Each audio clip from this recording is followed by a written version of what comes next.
2023년 10월 국방 분석가들이 수십 년 동안 기다려온 일이 일어났습니다.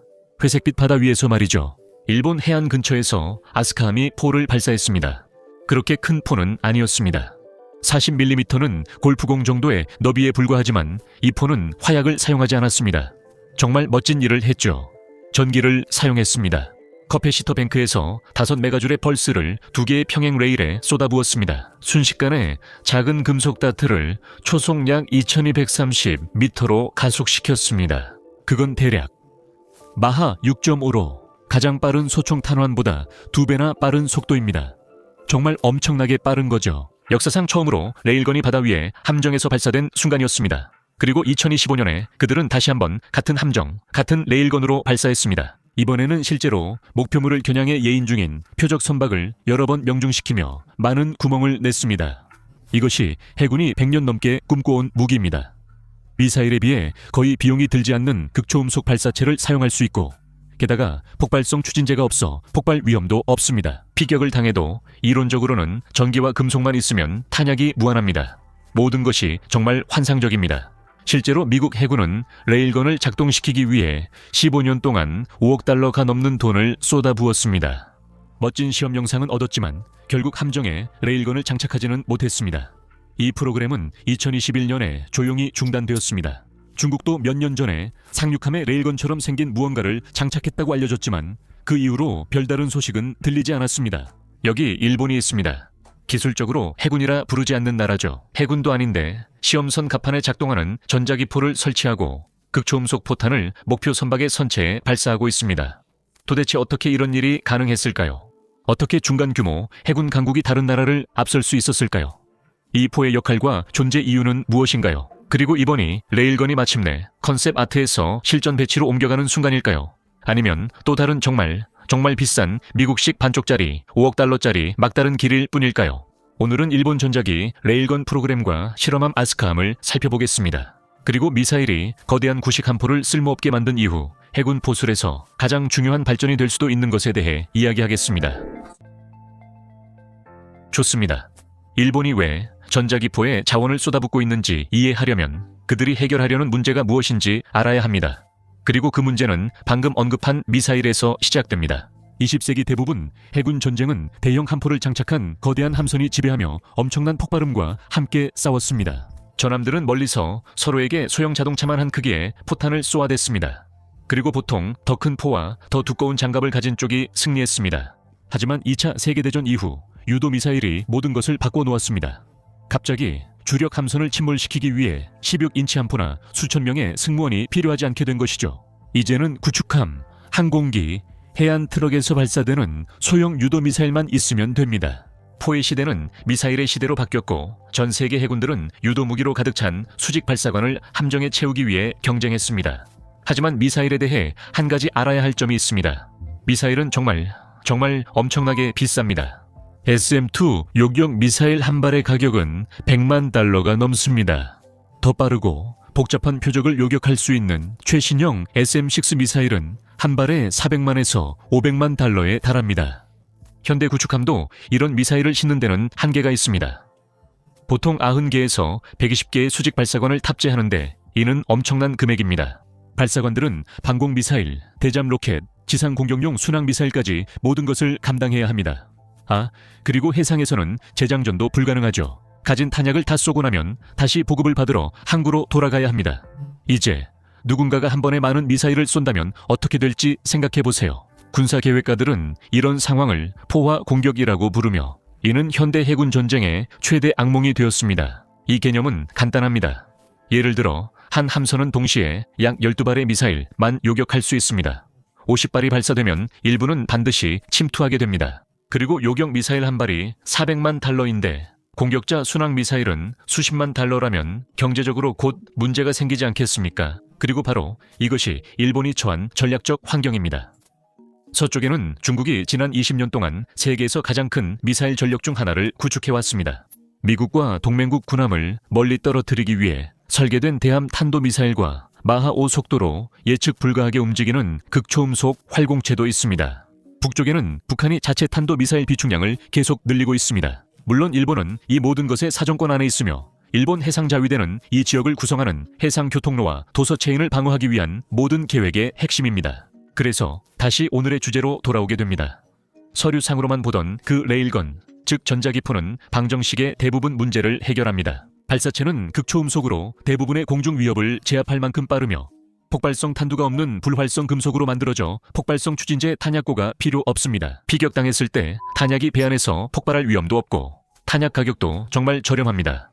성형 금속 다트 한 발의 가격은 유도 미사일 한 발 가격의 극히 일부에 불과합니다. 그리고 탄약고의 용량은 오직 함선이 얼마나 많은 전기를 생산할 수 있는지, 그리고 얼마나 많은 금속탄을 쌓아둘 수 있는지에 의해서만 제한됩니다.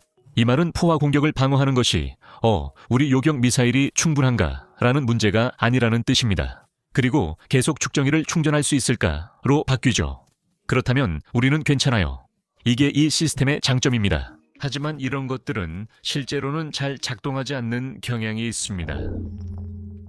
레일건 기초. 좋아요. 이제 이 장치들이 실제로 어떻게 작동하는지 이야기해봅시다. 레일건은 본질적으로 꽤 단순한 개념입니다. 두 개의 평행한 구리 또는 구리 합금 레일을 총열을 따라 길게 설치합니다. 뒤쪽에는 두 레일 사이에 강력을 연결해서 전기 회로를 완성하는 전도성 발사체, 즉 아마추어라고 불리는 것을 놓습니다. 그리고 나서 그 전체에 엄청난 양의 에너지를 쏟아붓습니다. 전류가 한쪽 레일을 타고 올라가서 아마추어를 건너 다른 쪽 레일로 내려오면 레일 사이에 강력한 자기장이 형성됩니다.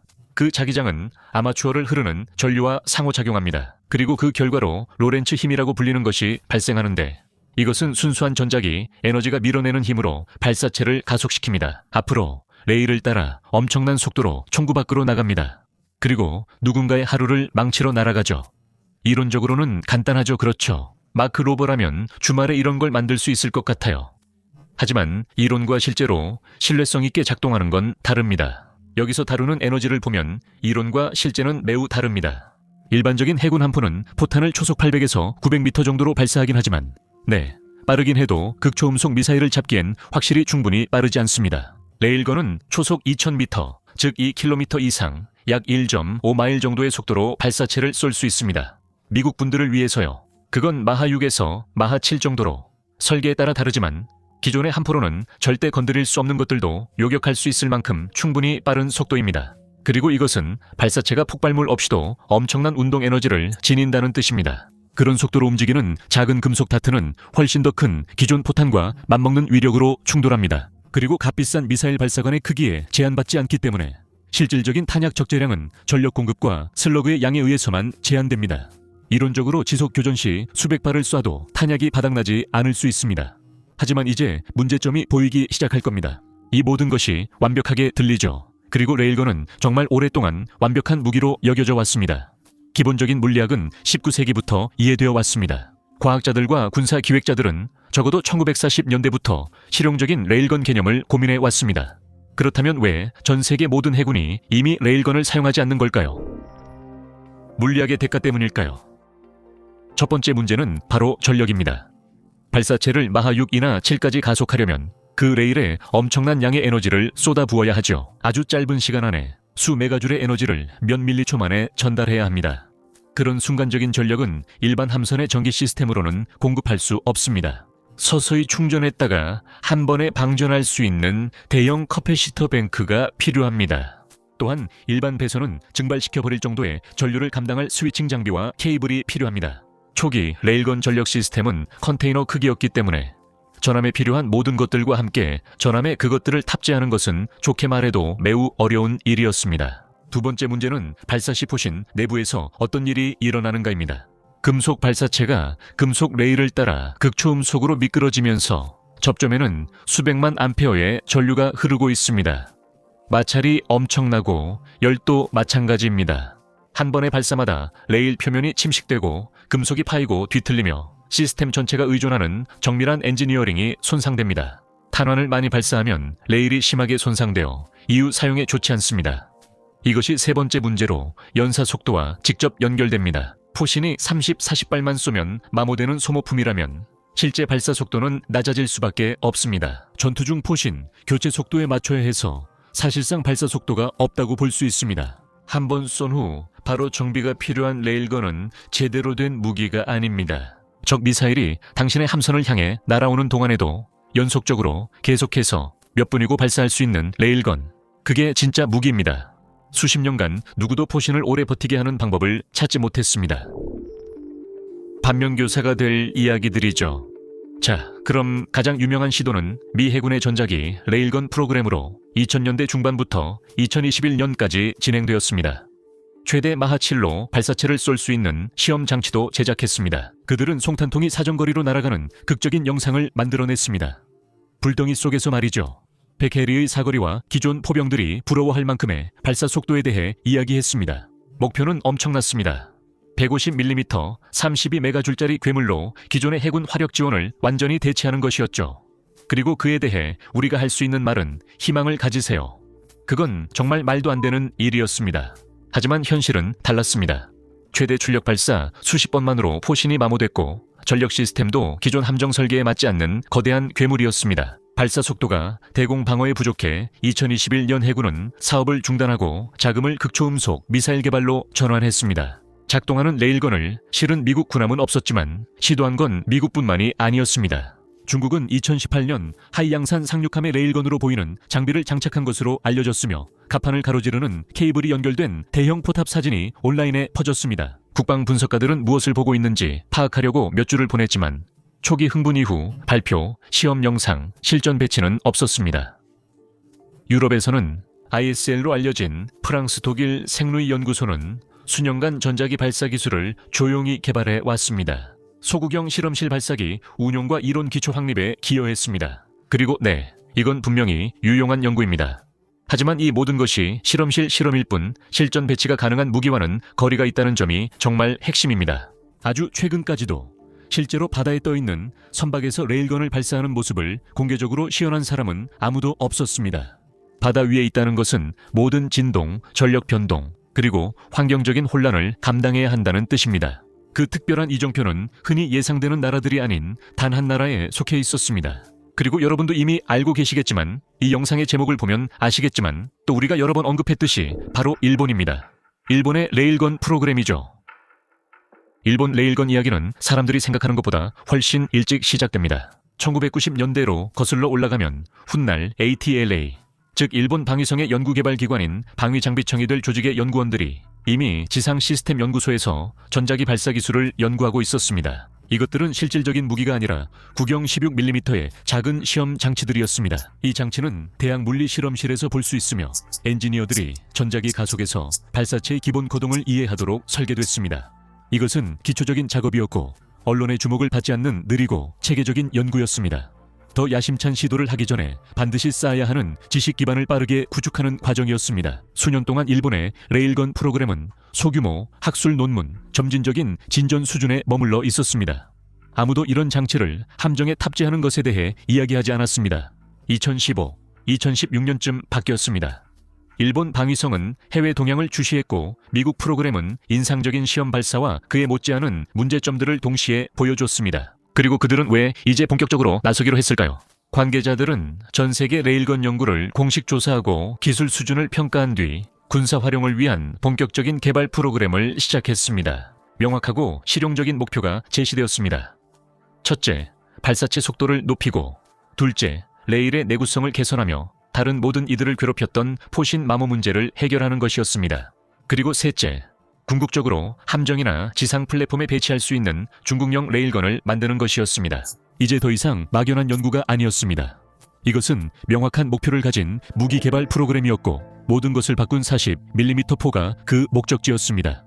새로운 프로그램의 핵심은 40mm 중국형 레일건이었습니다. 그리고 이것이 결국 아스카함에서 역사를 만들게 될 무기입니다. 이 무기가 발사하는 탄환은 본질적으로 금속 다트로 길이는 약 16cm이고 무게는 대략 320g, 즉 꽉 찬 탄산음료 캔 1개와 비슷합니다. 방위장비청은 두 가지를 시험했습니다. 하나는 단일 강철 다트, 다른 하나는 복합 소재 철갑탄입니다. 둘 다 폭발성 충전물이 없는데 이 속도에서는 필요하지 않기 때문입니다.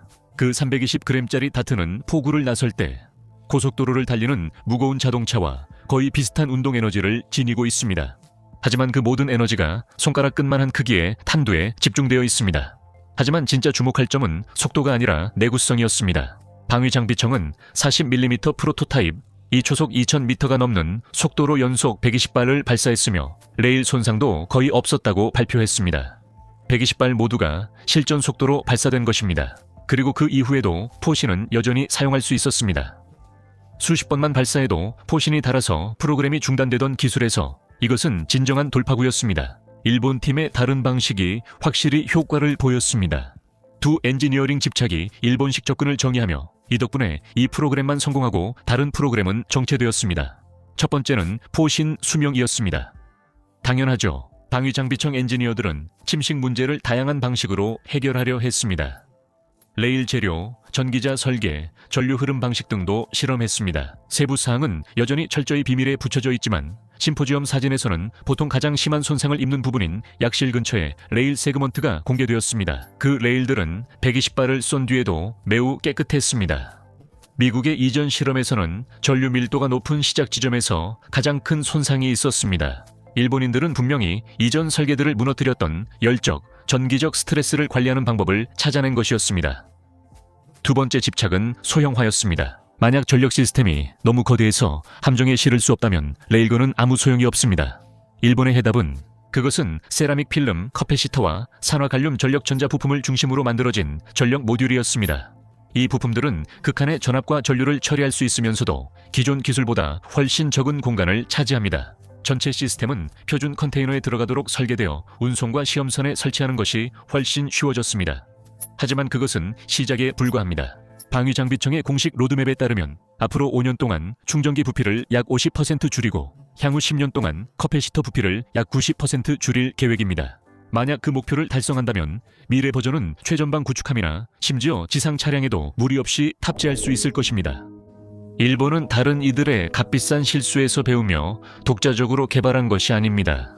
2023년 말부터 2024년 중반까지 방위장비청은 미국 해군연구소에 엔지니어를 파견하여 미국의 전자기 무기를 연구했습니다. 가까이에서 보면 일본 연구원이 미국인들이 수년간 레일건의 꿈을 쫓았던 시험장 복도를 걷고 있었습니다. 결국 중단된 프로그램의 데이터를 꼼꼼히 분석하며 무엇이 잘못됐고 그 이유가 무엇인지, 왜 재료가 견디지 못했는지, 어떤 전력 구조가 실현 불가능했는지 등 가능한 모든 교훈을 얻으려 했습니다. 그러니까 미국인들은 그들의 레일건을 포기했을지 모르지만 그들이 축적한 지식은 정말 값진 것이고 그 지식이 프로그램과 함께 사라져서는 안 된다는 거죠. 그리고 2024년에 일본은 프랑스와 독일과 3자 협력 협정을 체결했고 ISL 연구소를 통해 협력하게 되었습니다. 이 협정으로 일본은 레일건과 극초음속 발사체 관련 유럽의 오랜 연구에 접근하고 자국의 혁신적 성과도 파트너십에 기여하게 됐습니다. 2022년까지 이 프로그램은 충분히 성숙하여 새로운 단계에 진입했으며 방위성 문서에서는 공식적으로 미래 레일건 연구로 지정되었습니다. 일정은 대략 2026년까지 이어지며 그동안 중점이 크게 바뀌었습니다. 초기 연구는 발사장치 자체에 집중되어 있었는데 레일이 견딜 수 있도록 만들 수 있는지, 충분한 전력을 생성할 수 있는지가 핵심이었습니다. 필요한 속도를 달성할 수 있었는지가 관건이었습니다. 이제는 발사장치를 완전한 무기체계로 만드는 데 집중하고 있습니다. 즉, 단발이 아닌 연속 사격이 가능해야 하고 축정이 재충전 없이 계속 반가쇠를 당길 수 있어야 합니다. 이는 사격 통제를 통합해 포를 레이더와 조준 컴퓨터의 연결, 극초음속 표적도 명중시킬 수 있도록 해야 한다는 의미입니다. 이는 발사체의 안정성과 공기역학을 의미하며 포탄이 포신을 떠난 후에도 빙글빙글 돌거나 에너지를 잃지 않고 제대로 날아가야 함을 뜻합니다. 이들은 2027년쯤에 소구경 함정 탑재형 대함 프로토타입을 목표로 하고 있습니다. 2028년까지 함정, 지상 플랫폼, 차량에 적합한 중국형 대공 버전 개발이 목표입니다. 그러나 그 전에 일본은 이 개념이 해상에서 실제로 작동함을 입증해야 했습니다. 그들은 육상에서 인상적인 성능을 보인 포를 가지고 있었습니다. 이제 그 포를 장착하고 바다로 나갈 수 있을 만큼 크고 독특한 함정이 필요했습니다. 아스카함, 떠다니는 실험실. 아스카함은 어느 해군 함대에서나 가장 독특한 함정 중 하나입니다. 그래서 이 함정은 이 임무에 완벽히 적합했습니다. 1994년에 진수되어 다음 해에 취역한 아스카는 일본의 전용 실험함으로 실전 배치가 아직 준비되지 않은 장비를 시험하는 것이 전부인 유일무이한 함정입니다. 이 함정은 길이 약 151m에 배수량은 4,250톤에서 6,200톤 사이입니다. 이는 함정의 역할에 따라 언제든지 장착되는 장비에 따라 달라지기 때문입니다.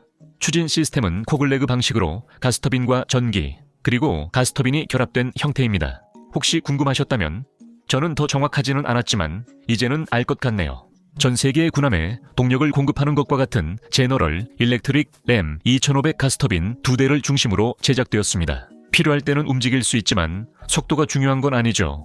중요한 것은 엔지니어들이 실패할 수도 있는 시도를 해볼 수 있는 안정적이고 잘 갖춰진 플랫폼을 제공하는 것입니다. 이 배는 30년에 걸친 복무 기간 동안 정말 다양한 기술들의 시험장이 되어왔습니다. 현재 일본의 주니지스급 구축함에서 방공의 중추를 이루는 FCS-3 레이더 시스템도 아스카에서 시험되었고 OQQ 시리즈 소나 시스템 역시 아스카에서 시험되었습니다. 07식 수직 발사, 대잠 로켓, 12식 어로에, 12식 함대함 미사일, 이 모든 무기들이 실전 배치되기 전에 이 실험함 아스카에서 먼저 시험되었습니다. 2020년대 초반까지 레일건 프로그램은 바로 그런 시험을 할 준비가 되었고 아스카는 이 배의 긴 복무 기간 중 가장 기이한 화물을 실을 준비가 되어 있었습니다. 아스카의 레일건을 설치하는 것은 결코 은밀한 작업이 아닙니다. 현재 구성의 함정 사진을 보면 가장 먼저 눈에 띄는 것은 후방 갑판에 자리 잡은 포탑입니다. 상부 구조물 앞에는 약 8톤에 달하는 각지고 네모난 형태의 하우징이 있으며 전면에는 6m 길이의 포신이 튀어나와 있습니다. 이것은 전통 해군 함포보다 과학소설에 나올 법한 모습입니다. 모든 부분이 날카롭고 산업적 목적이 드러납니다. 포탑 뒤쪽 갑판에는 여러 개의 대형 컨테이너가 모여 있습니다. 컨테이너 하나에는 충전 장치, 전력 전자 장치, 전력 흐름을 제어하는 산화갈륨 스위치와 제어 시스템이 들어 있습니다. 나머지 세 컨테이너에는 발사 시 레일에 에너지를 공급할 커패시터 뱅크가 있습니다. 전력 흐름도 예상대로입니다. 아스카의 가스터빈 발전기는 충전 시스템에 전력을 공급합니다. 충전기는 몇 초 또는 몇 분에 걸쳐 천천히 커패시터 뱅크를 채웁니다. 그리고 반가쇠를 당기면 저장된 모든 에너지가 밀리초 만에 레일로 쏟아져 들어가면서 발사체를 0에서 마하 6.5까지 가속시킨 후 포신을 빠져나가게 합니다. 아스카는 예기치 못한 상황을 처리하도록 만들어져 이 역할에 이상적이었습니다. 공간 하나하나가 철저히 배정된 최전선 구축함과 달리 아스카는 다른 곳에 들어가지 않는 컨테이너형 장비를 실을 공간이 있습니다. 게다가 실험 시스템을 관리하는 기술진도 함께 탑승하고 있습니다. 첨단 기술에서는 항상 문제가 발생하기 마련이죠. 문제가 발생하면 탑승한 엔지니어들이 진단하고 설정을 조정해서 다시 시도할 수 있습니다. 갑판 위에 방구석 제독들은 양해해 주시기 바랍니다. 이 프로그램의 중요성은 일본 해상자위대 지도부도 인식했습니다. 2025년 4월 자위함대 사령관 아마치 가츠시 중장이 직접 아스카를 방문했습니다. 레일건 설치 점검과 해상 시험 준비 상황을 관찰하기 위해서였습니다. 시스템 성능이 입증된 후 그는 2025년 말 다시 방문했습니다. 비슷한 시기에 사이토 참모총장도 무기를 직접 보기 위해 실험선을 탑승했습니다. 일본 해상자위대의 고위 간부들은 전 세계 대부분의 해군이 포기한 무기 체계에 직접 시간과 관심을 쏟고 있었습니다. 그리고 레일건은 아스카가 탑재한 유일한 실험 무기가 아닙니다. 다른 갑판에는 독특한 돔 모듈에 들어있는 100kW급 레이저 무기가 있습니다. 가와사키 중공업과 방위장비청이 공동 개발한 이 레이저 무기는 빛의 속도로 목표를 추적하며 드론, 소형 보트, 미사일까지 요격할 수 있습니다. 멋지지만 이 부분은 다른 영상에서 다룰 수 있을 것 같아요.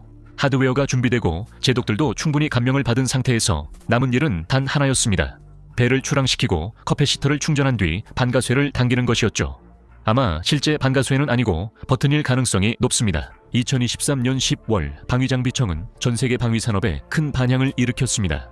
일본 해상자위대와 협력하여 그들은 역사상 최초로 함정에서 전자기 레일건 발사에 성공했습니다. 이 시험이 무엇인지 분명히 하자면 아스카는 시험 구역으로 항해했고 승무원들은 커패시터를 충전해 40mm 레일건을 바다로 발사했습니다. 특정한 표적은 없었고 포탄은 파도를 가르며 멀리, 정말 멀리 떨어진 곳에 떨어졌습니다. 목표는 전체 통합 시스템이 해양 환경에서 제대로 작동하는지 입증하는 것이었습니다. 이런 질문들은 실제로 바다에 나가서 시험해봐야만 답을 알 수 있는 것들이었고 결과는 앞으로 나아가기에 충분히 좋았습니다. 초기 해상 시험 이후 이 프로그램은 방위장비청이 포 시스템 단계라고 부르는 단계로 전환되어 연속 사격 능력 확보, 탄의 안정성 향상, 그리고 실시간으로 표적을 추적하고 조준을 조정할 수 있는 사격 통제 시스템 통합 작업이 진행되었습니다. 레일건이 함정에서 발사 가능한 건 입증됐으니 이제 목표 명중도 증명해야 했습니다.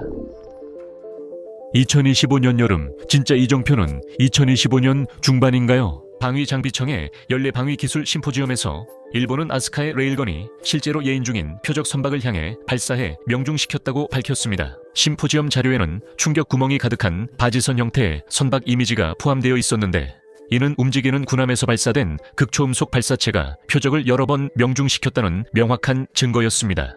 진짜 함선에 장착된 진짜 레일건이 실제 탄환을 받아 위에 실제 표적에 발사해 명중시킨 것입니다.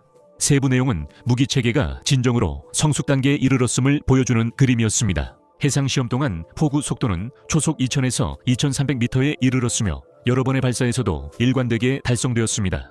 날개 안정식 탄은 비행 내내 안정적인 극초음속 비행을 유지했습니다. 덴마크 레이더 회사 바이벨 사이언티픽은 이번 시험에 계측 장비를 제공했고, 해당 장비가 수 킬로미터 거리에서 극초음속 발사체를 추적할 수 있음을 확인했습니다. 탄환들은 정확하게 날아가 목표한 곳에 명중했고 포신도 견뎌냈습니다. 세계에서 가장 많은 자금을 지원받는 방위 프로그램들조차 극복하지 못했던 기술로서 이는 놀라운 성과였습니다. 하지만 이 모든 것에 대해 여전히 남는 의문이 있습니다. 레일건은 이전에도 유망한 단계에 도달한 적이 있었고 그때마다 중단되기도 했습니다. 그렇다면 일본의 프로그램은 무엇이 다를까요? 이 무기를 실제로 완성시키기 위해 그들은 무엇을 하고 있을까요? 그 해답의 일부는 미국이 시도했던 것과는 크게 다른 설계 철학에서 비롯됩니다. 미 해군 레일건 프로그램은 아주 거대한 목표를 세웠습니다. 정말로 거대한 목표였습니다. 그들은 150mm, 32메가줄의 괴물을 목표로 했습니다. 이 무기는 유도탄을 100해리 이상 날릴 수 있었고 본질적으로 기존의 해군 포격 지원을 전자기 방식으로 대체하려는 것이었습니다. 요구사항에는 높은 발사 속도와 수천 발에 달하는 포신 수명이 포함되어 있었습니다. 이 사양들은 실제로 아무도 시연해 본 적 없는 수준으로 기술을 밀어붙이는 것이었습니다. 일본은 그 접근 방식을 보고 반대 방향을 선택했습니다. 그들의 40mm 포는 당장 전함을 대체하기 위해 설계된 것이 아니라 방어와 중거리 타격을 위해 설계된 것이었습니다. 중점은 수백 킬로미터가 아닌 수 킬로미터 단위의 거리에서 접근하는 미사일을 요격하고 수상 표적을 공격하는 데 있습니다. 그리고 그 차이는 공학적인 관점에서 엄청나게 중요한 의미를 가집니다. 5메가줄의 발사를 관리하는 것도 어렵지만 32메가줄의 발사를 관리하는 것은 훨씬 더 어렵습니다. 단순히 6배 더 어려운 것이 아니라 기하급수적으로 더 어렵습니다. 모든 하위 시스템에서 더 복잡해지는 방식들이 있습니다. 커패시터는 더 많은 에너지를 저장해야 하고 레일은 더 많은 전류를 감당해야 합니다. 포신은 발사 때마다 충격을 받습니다. 더 작은 규모와 달성 가능한 목표에 집중해 일본은 단계별로 엔지니어링 위험을 줄였습니다. 그들은 실제로 작동하는 무언가를 만들었고 바다에서 이를 입증했으며 이제 시간이 지나면서 확장할 수 있는 기반을 갖추게 되었습니다. 방위장비청의 개발 계획에 따르면 한 번 발사에 약 20메가줄 도달을 목표로 하며 이는 상당히 더 높은 속도와 긴 사거리를 뜻합니다. 하지만 그들은 그곳을 향해 천천히 나아가고 있습니다. 비행 안정성 그리고 사격 통제라는 도전 과제가 있습니다. 즉 발사체를 마하 6으로 쏘는 것만으로는 충분하지 않고 목표 지점에 정확히 날아가게 하는 것이 나머지 과제입니다. 레일건 탄환은 매우 빠르게 발사되지만 발사체가 공기역학적으로 불안정하면 높은 속도가 오히려 불리할 수 있습니다. 탄환이 흔들리거나 전도되면 에너지를 빠르게 잃고 궤적도 예측할 수 없습니다. 극초음속 속도에서는 형태나 무게 분포의 아주 작은 비대칭도 탄환이 목표에 도달할 때쯤에는 큰 편차로 이어집니다. 방위장비청이 개발한 날개 안정식 타트는 정교한 형태 설계와 발사 후 전개되는 작은 안정화 핀을 통해 이 문제를 해결했습니다. 이로 인해 탄환이 전도되지 않고 항상 앞부분이 먼저 날아가도록 유지됩니다. 공개 정보에 따르면 일본의 탄환에는 유도 기능, 센서, 조향핀, 종말 유도 장치가 모두 없는 것으로 보입니다. 정확하게 성형된 금속 조각일 뿐이며 초기 조준과 극초음속 속도에 의존해 목표에 도달합니다. 그래서 사격 통제 시스템이 처음부터 정확한 탄도 계산을 해야 하며 탄환이 포신을 벗어나면 경로 수정이 불가능합니다. 하지만 일본은 자국산 FCS-3와 OPS-48 레이더 시스템을 포함해 이지스 구축함을 위한 첨단 레이더 및 사격 통제 시스템을 수십 년간 개발해온 경험이 있습니다. 이 시스템들은 실전 배치되기 전에 아스카함에 먼저 탑재될 예정이었습니다. 아스카는 정말 바쁜 함정입니다. 레일건을 기존의 센서와 사격 통제 컴퓨터 생태계에 통합하는 것은 여전히 상당한 도전 과제입니다. 하지만 일본은 처음부터 시작하는 것이 아닙니다. 그 기본 요소들은 이미 전국의 도크와 설계 사무실에 자리 잡고 있습니다. 레일건은 무엇을 위한 건가요? 좋아요, 훌륭해요. 이 무기는 작동합니다. 하지만 무기가 작동한다는 것을 입증하는 것과 그것이 실제로 유용하다는 것을 입증하는 것은 다릅니다. 그렇다면 일본은 실제로 이 무기를 어디에 배치할까요? 가장 뚜렷한 활용 분야는 대공 및 미사일 방어입니다. 순항 미사일, 드론, 극초음속 위험마다 수백만 달러짜리 요격 미사일 대신 극초음속 금속 다트를 발사해 훨씬 저렴한 비용으로 대응할 수 있습니다. 이 아이디어는 기존 미사일 요격기와 함께 배치되는 또 하나의 방어층을 만드는 것입니다. 수십 개의 위협이 동시에 오는 포화 공격에서 함선의 값비싼 미사일 요격기, 소모 대신 공격을 막아줍니다. 이 중 몇몇을 저렴하고 빠르며 수량이 풍부한 레일건 탄환으로 요격할 수 있는 능력은 공격을 끝까지 버티느냐 아니면 도중에 요격 미사일이 소진되느냐의 결정적 차이를 만듭니다. 여기서 중요한 것은 가능성입니다. 마하 3 이상의 속도로 기동하는 미사일을 명중시키는 건 예인되는 함선보다 훨씬 어렵습니다. 일본이 이 기술을 일부라도 실현하면 전략적 의미가 큽니다. 이 지점에서 모든 전략적 요소가 모입니다. 중국 교리가 일본 등 동맹 함정의 요격 미사일보다 더 많은 미사일로 압도하는 데 의존한다면 여기에 값싸고 빠르며 풍부한 레일건 사격을 방어 체계에 추가하면 중국의 전략은 약화됩니다. 레일건 배치에 대해 일본은 그 야망을 비교적 공개적으로 밝혔습니다. 방위 분석가들과 공식 문서들은 미래 대형 구축함 등 몇몇 잠재적 플랫폼을 지목하며 임시 명칭으로 부르기도 합니다. 13DDX는 전자기 무기용 전력 생산 능력을 갖춘 채 처음부터 설계될 예정입니다. 섬과 해안 방어용 지상포대도 검토 중입니다. 그리고 방위장비청이 소형화 목표를 달성한다면 차량에 탑재된 시스템조차도 가능해질 수 있지만 이 모든 것은 아직 미래의 일입니다. 현재 아스카함만이 작동하는 레일건을 탑재한 유일한 플랫폼입니다. 이 실험선은 하나의 디딤돌로 아스카의 시도들은 해군의 새로운 방향을 여는 중입니다. 그러나 실전 투입이 가능할까요? 우린 이런 것들이 여러 번 나타났다 사라지는 걸 봤잖아요. 미래 레일건 연구는 2020년대 중반까지 이어지며 2027년 소구경, 2028년 중구경 대함 프로토타입 배치를 목표로 하고 있습니다. 큰 진전입니다. 하지만 일부 방위 분야에서는 레일건이 대안보다 의미 있는지에 대한 회의론이 여전합니다. 미사일은 계속해서 발전하고 있으며 성숙하고 검증된 기술이라는 이점이 있습니다. 괴너지 레이저도 빠르게 발전하고 있고 포신, 마모 문제도 없습니다. 일부 분석가들은 레일건 자금을 다른 시스템 가속화에 쓰는 게 낫다고 주장합니다. 그러나 일본은 그 가치가 있다고 본 것입니다. 그들은 더 많은 자금 지원을 받은 프로그램들이 극복하지 못한 장애물을 넘고 독보적 능력을 입증했으며 신뢰할 수 있는 로드맵과 배치된 무기 시스템을 보여주었습니다. 이 둘은 서로 다른 것이고 그 사이에는 엄청난 수많은 도전 과제가 있습니다. 시청해 주셔서 감사합니다.